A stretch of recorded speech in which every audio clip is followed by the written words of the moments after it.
இன்றைய ஆன்மீக தகவல்.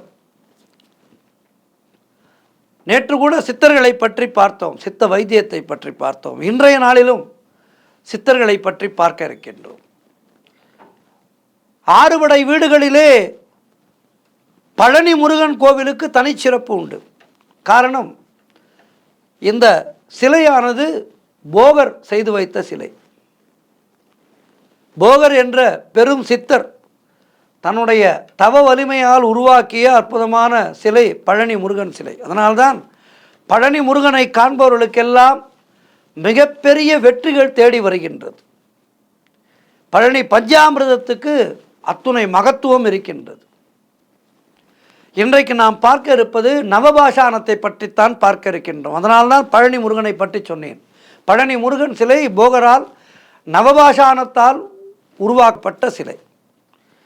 சரி, நவம் என்றால் 9 என்று அர்த்தம். சமஸ்கிருதத்திலே நவம் என்று சொன்னால் தமிழிலே 9 என்று பொருள். ஆக நவபாஷானம், பாஷானம் என்றால் விஷம். நவபாஷானம் என்பது 9 வகையான விஷங்களை சித்தர்களுடைய முறைப்படி கட்டுக்குள் கொண்டு வருவது. பாஷானங்களிலே மொத்தம் 64 வகைகள் பூக்கள் உள்ளது. இதிலே நீரி என்றொரு வகையும் அதிலே 8 உண்டு. மற்ற நீலி மற்ற 63 பாஷானங்களை செயலிழக்க செய்யும் ஆற்றல் உடையது. 9 வகையான பாஷானங்களுக்கும் தனித்தனியாக வேதியியல் இயற்பியல் பண்புகள் உண்டு. அதையெல்லாம் சித்தரியல் முறைப்படி அணுக்களை பிரித்து மீண்டும் சேர்ப்பதை நவபாஷானம் கட்டுதல் என்று சொல்வார்கள். இந்த நவபாஷான கட்டு என்பது சித்தர்களால், அதாவது 14 சித்தர்களால் மட்டுமே சாத்தியமான ஒன்று. அதீத ஞானம் பெற்றவர்களாக இருந்தார்கள் 14 சித்தர்கள்.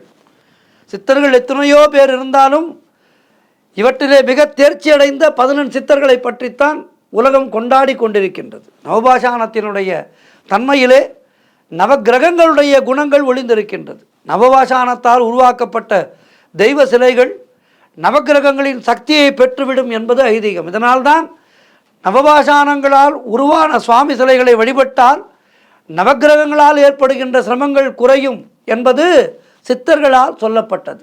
தமிழ்நாட்டிலே நவபாஷான சிலைகள் என்பது 3 இடங்களிலே தான் இருக்கின்றது.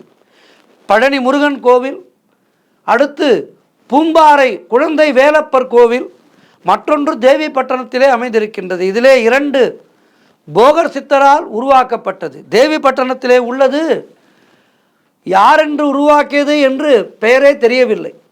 பழனி நவபாஷான சிலை தீர்த்தம் அருந்தினால் தீராத நோயெல்லாம் தீரும் என்பது ஐதீகம்.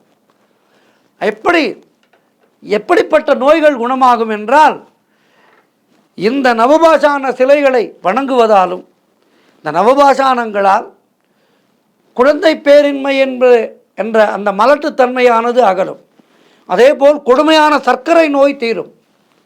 நம்முடைய உடல் உஷ்ணமானது கட்டுக்குள் வந்து உடல் இயக்கம் சீராக இருக்கும். இப்படி இந்த நவபாஷானத்தால் நமக்கு கிடைக்கின்ற நன்மைகள் பல. ஆகவே இந்த சித்தர்களுடைய மருத்துவ குணங்களை எல்லாம், மருத்துவ தகவல்களை எல்லாம் அறிந்து கொண்டு நம்மால் பின்பற்ற முடிந்தவற்றை பின்பற்றி இந்த வாழ்க்கையை நல்லதாக நடத்தி கொள்வோம். சித்தர்களுடைய வழிபாடு என்பது வெறும் ஆன்ம சித்திக்காக மட்டுமல்ல, நம்முடைய உடல் ரீதியான சிறப்பிற்கும் சித்தர்கள் வழிபாடு என்பது நன்மை பயக்கும். ஆகவே சித்தர் வழிபாட்டை மேற்கொள்வோம், சித்த மருத்துவத்தை ஏற்றுக்கொள்வோம், நம்முடைய அகவாழ்வையும் புறவாழ்வையும் சிறப்பானதாக மாற்றிக்கொள்வோம். நன்றி, வணக்கம், நமசிவாயம்.